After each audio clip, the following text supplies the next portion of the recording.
Today's video mga kalakwatsero, ikot ko kayo sa Albata.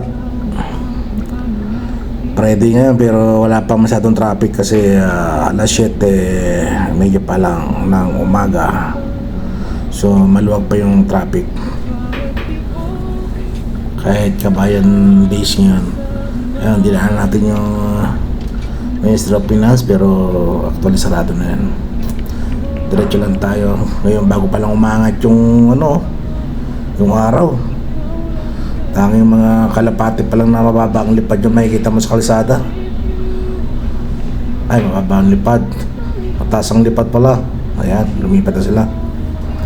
Ayan, kakanan tayo dito para pumasok tayo sa loob ng Albata, yung pinakasentro. Dito yung mga Pinoy supermarket yan, Pinoy's supermarket.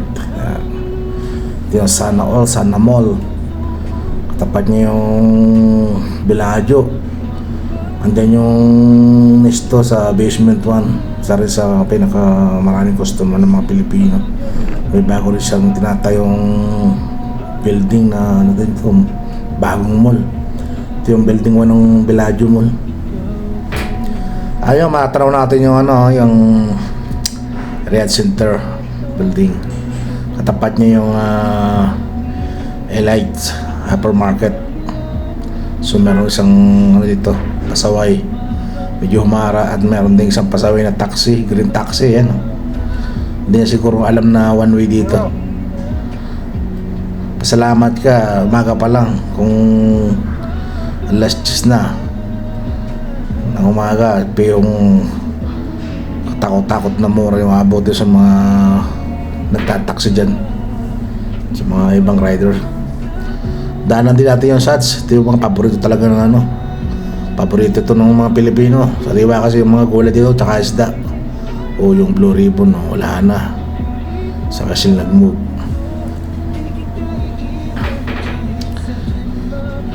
Ayan yung Maka supermarket. Yan din yung mga sikat nung una sa Maka, sa bayan ng Sats, tsaka ng Pinoy supermarket.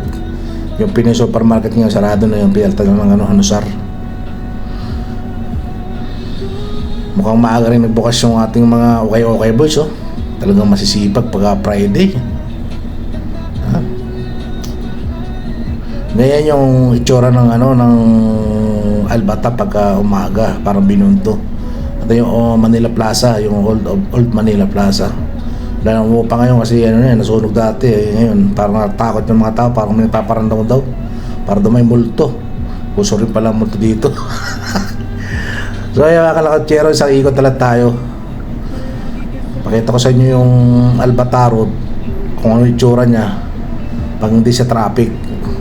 Kasi pag alas 10 na hanggang gabi, puro ulo ng tao, sasakyan makikita mo dyan. Wala ka na makikitang kalsada dyan. Wow, mashallah. Yan ang itsura niya pag maaga pa, wala pa masyadong tao. At isa pa Friday ngayon, kaya maluwag yung kalsada ngayon. Yan yung Tulips Hotel, nasunog na din. Kaya nasusunog yung Mobile building. So diretso tayo ng Podium, yung paborito ng mga kababayan natin na bili ng mga sapatos, lalo na mga Caterpillar dyan sa Podium, matagpuan yun. Andyan ayan. So hanggang dyan nating video mga kalakwatsero. Sa mga hindi pa nagpapalo dyan, follow na kayo dyan.